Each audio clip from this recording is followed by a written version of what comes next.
अब इसको cross multiply करेंगे तो Q इक्वल हो गया है I इंटू टी। तो अपन Q का मात्रक I और T के मात्रक में भी रिप्रेजेंट कर सकते हैं। तो देखो यहाँ पर I का मात्रक तो हो गया एम्पियर और T का मात्रक हो गया सेकेंड। और ठीक है, तो आवेश का एक मात्रक और हो गया है एम्पियर इंटू सेकेंड। तो अपन लिख सकते हैं अब 1 coulomb equal 1 ampere into second. 1 coulomb equal, इस चीज़ पे ध्यान दें यहाँ पर, 1 coulomb equal 1 ampere into second.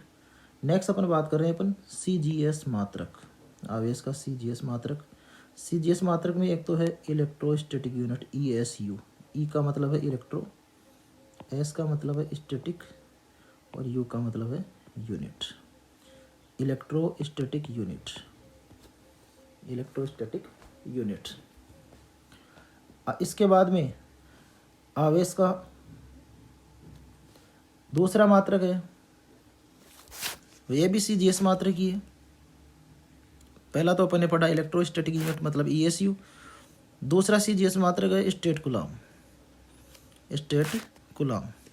और एक मात्रक और है, ये भी CGS ही है, ये है फ्रैंकलिन,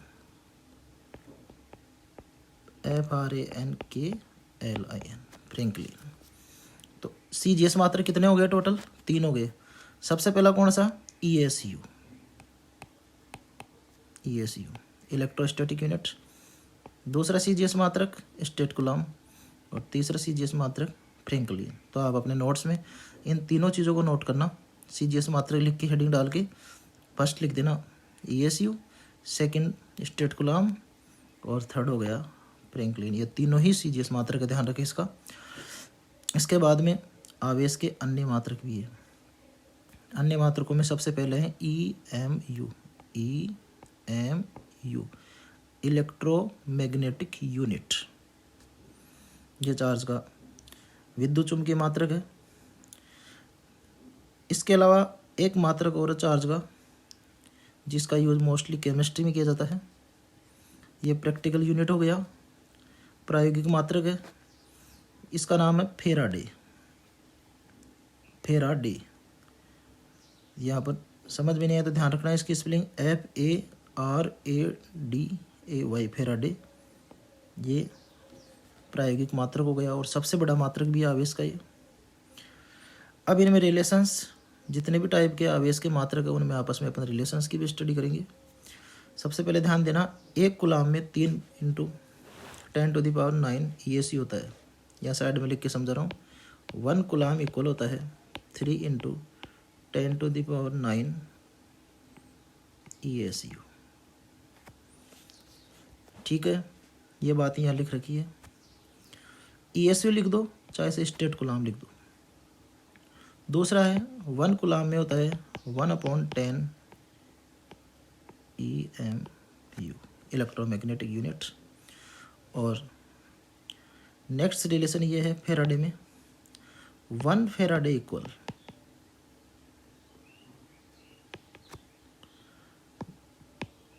96500 कूलम। तो ये तीनों रिलेशन हो गए। एक तो हो गया 1 coulomb equal 3 × 10⁹ ESU, 1 coulomb equal 1/10 EMU और 1 फेराडे इक्वल 96500 कूलम। चलो, इसके आवेश के मात्रक अपन पढ़ चुके हैं, इन सबको नोट कर लेना।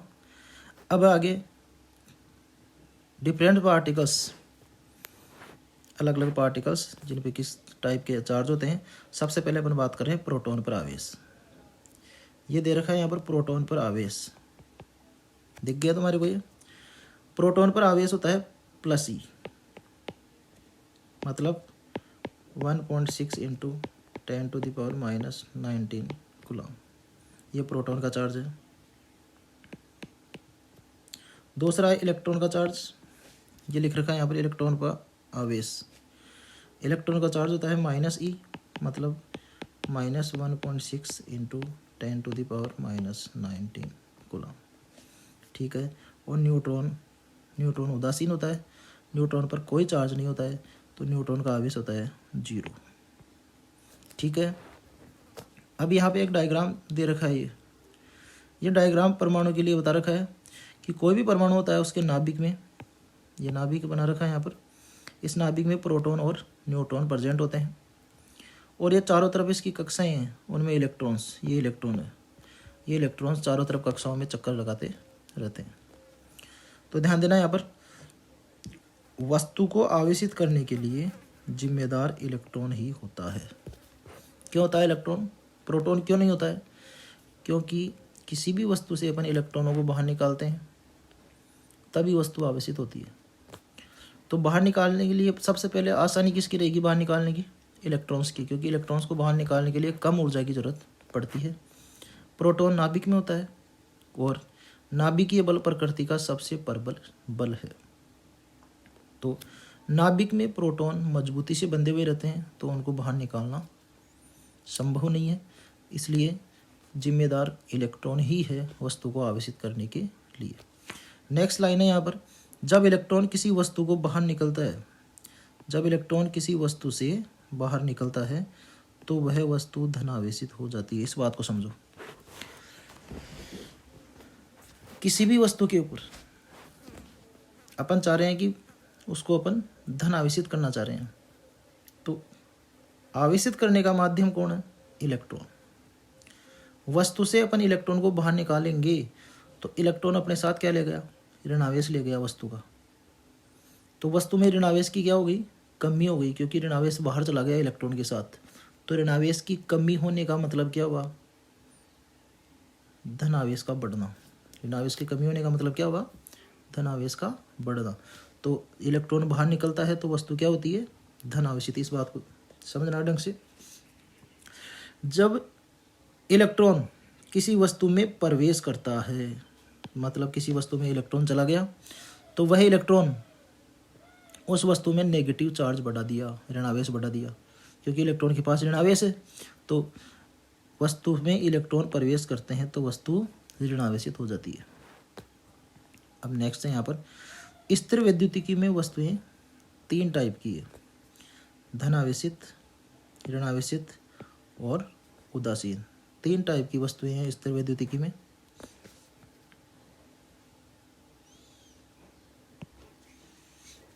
स्थिर वैद्युतिकी में वस्तुएं 3 टाइप की है। सबसे पहले टाइप की बॉडी है वो है धनावेशित। सबसे फर्स्ट टाइप की है धनावेशित, मतलब इस पर पॉजिटिव चार्ज है चारों तरफ। धनावेशित वस्तु में प्रोटॉन्स ज़्यादा रहेंगे, तो protons is greater than electron, ये लिख रहे हैं अपन इसमें। यह है धनावेशित। दूसरी है ऋणावेशित। ऋणावेशित इस पे है नेगेटिव चार्ज। नेगेटिव चार्ज है, इसका मतलब इसके पास इलेक्ट्रॉन ज़्यादा है, तो इलेक्ट्रॉनों की संख्या ज़्यादा है इसमें, electrons is greater than proton. और थर्ड, तीसरे प्रकार की उदासीन। उदासीन वस्तु के पास जितने प्रोटॉन है उतने ही क्या है? इलेक्ट्रॉन है। चार्ज इस पे है नहीं तो चार्ज रिप्रेजेंट नहीं कर सकते हैं अपन इस पे। अब बात कर रहे हैं अपन द्रव्यमान की।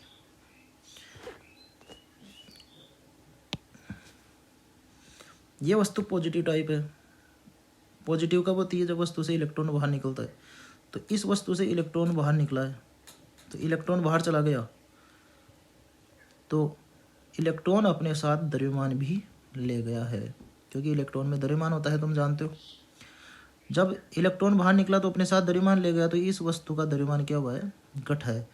तो जब वस्तु धनावेशित होती है तो द्रव्यमान घटता है। इसके नीचे लिख देंगे द्रव्यमान घटा है, द्रव्यमान कम हो गया है। दूसरी है ऋणावेशित। इसमें इलेक्ट्रॉन आके प्रवेश करें तो इसका द्रव्यमान बढ़ा है, क्योंकि इलेक्ट्रॉन अपने साथ द्रव्यमान भी तो लेकर आया ना, तो इसके बारे में लिख देंगे द्रव्यमान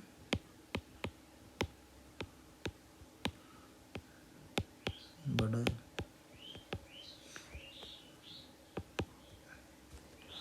और तीसरे टाइप की बॉडी है, इसमें न द्रव्यमान घटा है न बढ़ा है, तो इसका द्रव्यमान अपरिवर्तित, द्रव्यमान अपरिवर्तित।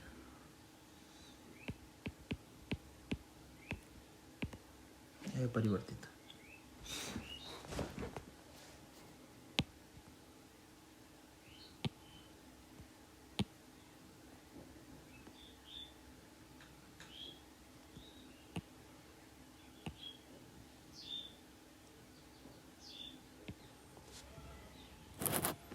अब अपन बात करेंगे आवेश की विमा की। आवेश की विमा कैसे निकालते हैं समझना। देखो यहाँ पर विद्युत धारा I इक्वल होता है विद्युत आवेश Q अपॉन टाइम T। तो यहाँ पर Q इक्वल हो गया है I इंटू टी। तो ध्यान देना यहाँ पर विद्युत धारा को अपन विमाओं में किस संकेत से लिखते हैं। विद्युत धारा को विमाओं में लिखते हैं ए से और टाइम का संकेत है टी। तो वी में सूत्र लिखने का तरीका तुम जानते हो, 11वीं पढ़ रखे हो। द्रव्यमान नहीं है इसमें, एम नहीं है तो एम की पावर क्या हो जाएगी 0। लंबाई भी नहीं है तो एल की पावर 0। टी है इसमें, टी केवल एक बार है तो टी की पावर 1 और ए 1।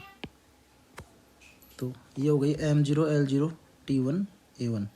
ये बन गया है इसका विमीय सूत्र। इसे कहेंगे अपन विमीय सूत्र।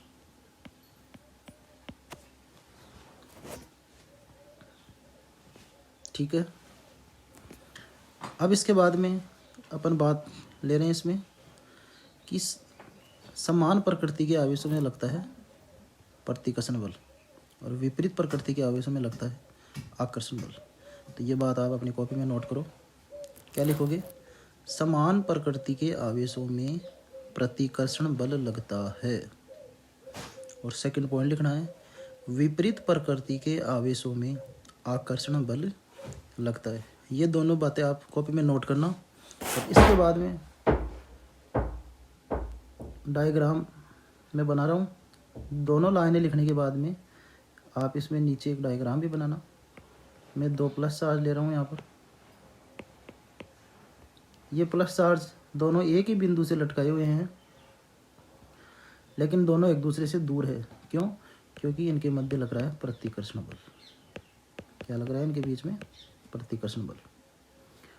दूसरा डायग्राम बना रहे हैं, 2 नेगेटिव चार्ज है, ये भी दोनों समान प्रकृति के हैं तो इनके मध्य भी क्या लगेगा? प्रतिकर्षण बल लगेगा। प्रतिकर्षण बल लगेगा इन दोनों। तो यहाँ पर ध्यान देना, दोनों एक दूसरे से दूर जा रहे हैं। प्रतिकर्षण की वजह से वस्तु एक दूसरे से दूर ही जाती है। और थर्ड है समान प्रकृति वाले, ये प्लस और ये माइनस। समान प्रकृति के आवेशों में लगता है आकर्षण बल। तो ये अपनी कॉपी में नोट करें आप। नेक्स्ट अपन बात कर रहे हैं कि आवेश अदिश राशि है। ये पॉइंट नोट करना है, नोट डाल के इसके नीचे। आवेश अदिश राशि है,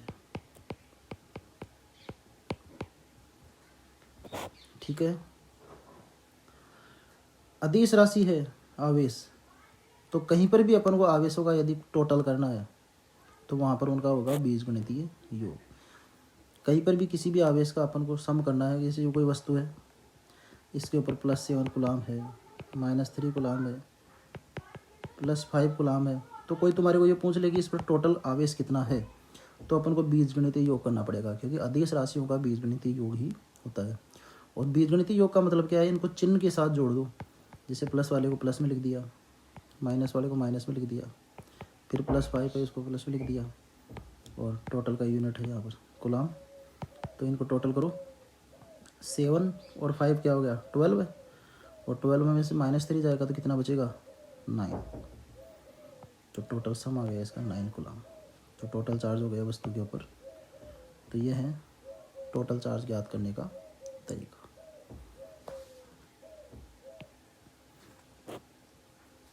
अब ध्यान देना आगे,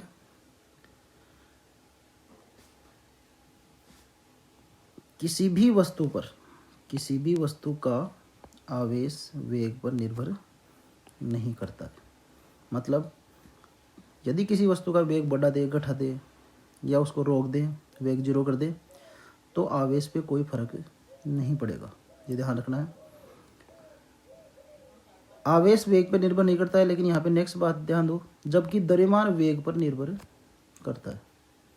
आइंस्टीन के जो सापेक्षिकता का सिद्धांत है उसके अकॉर्डिंग होता है m बराबर m0 अपॉन अंडर रूट, ये अंडर रूट है 1 minus v square upon c square, ये वी स्क्वायर है और नीचे है सी स्क्वायर। यहाँ पर ध्यान देना, ये दोनों पॉइंट मैंने बताए हैं, v square upon c square. मैं इधर लिख देता हूँ, ये फॉर्मूला नहीं समझ में आया तो यहाँ m equal m0 upon under root 1 minus v square upon c square. ये फॉर्मूला आइंस्टीन का, आइंस्टीन ने दिया था सापेक्षिकता के सिद्धांत में। यहाँ पर m0 क्या है, विराम द्रव्यमान। m0 इक्वल क्या है, विराम द्रव्यमान, मतलब विराम अवस्था में वस्तु का द्रव्यमान है। m है यहाँ पर गतिक द्रव्यमान, गतिशील अवस्था में वस्तु का द्रव्यमान है। c यहाँ पर प्रकाश का वेग है जिसका मान है 3 × 10⁸ मीटर प्रति सेकंड, और v है यहाँ पर वस्तु का वेग। अब नेक्स्ट बात कर रहे हैं अपन विशिष्ट आवेश की। विशिष्ट आवेश क्या होता है, विशिष्ट आवेश इक्वल होता है q अपॉन m, q बटा m। q अपॉन m को कहेंगे अपन विशिष्ट आवेश। मात्रक है इसका, q का मात्रक क्या होगा, कूलाम, और बटा में m है किलोग्राम, तो कितना हो गया, कूलाम अपॉन kg। ये विशिष्ट आवेश का मात्रक हो गया है। विशिष्ट आवेश वेग पर निर्भर करता है। क्यों करेगा भाई वेग पे निर्भर, इसलिए करेगा कि द्रव्यमान वेग से बदलता है, तो विशिष्ट आवेश में द्रव्यमान भी तो है ना अपॉन में, तो द्रव्यमान बदलेगा तो विशिष्ट आवेश भी बदलेगा। तो सीधी सी बात है, विशिष्ट आवेश वेग पर निर्भर करता है। अब अपन इस क्लास को यहीं स्टॉप करते हैं, आगे जो आवेश घनत्व है वो अपन नेक्स्ट क्लास में पढ़ेंगे। अब ये पहली क्लास है, इसमें आपने कई सारी चीज़ें देखी, इसमें हो सकता है आपको कुछ प्रॉब्लम्स भी आए, मैंने अपनी तरफ से 100% कोशिश की है, फिर भी धीरे धीरे क्या होगा इसमें और सुधार होता जाएगा, क्योंकि फर्स्ट क्लास में मुझे भी पूरी कमियां पता नहीं है, और आप भी पढ़ोगे तो आपको जो कमियां हैं मेरे को आप मैसेज के द्वारा बता सकते हैं कि कोई प्रॉब्लम आ रही है, तो आप इंटरेस्ट लेकर ध्यानपूर्वक पढ़ें, क्योंकि अपना कंपटीशन उन सभी बच्चों से हैं जो भी पढ़ रहे हैं। ऑल इंडिया कंपटीशन में आप बैठोगे तो दुनिया में लगभग 1 लाख स्टूडेंट अभी ऑनलाइन क्लासेज के द्वारा अलग अलग जगह पढ़ रहे हैं, जिनसे आपका कंपटीशन है। तो जो पहले अपनी कंपटीशन की यात्रा स्टार्ट कर देगा वो सबसे आगे रहेगा। तो यही देखते हुए आपको एक एजुकेशन का अच्छा माहौल देने के लिए हमने ये क्लासेस स्टार्ट किए, तो आप इसको बड़े इंटरेस्ट के साथ अच्छी तरीके से पढ़ें। Okay, thanks.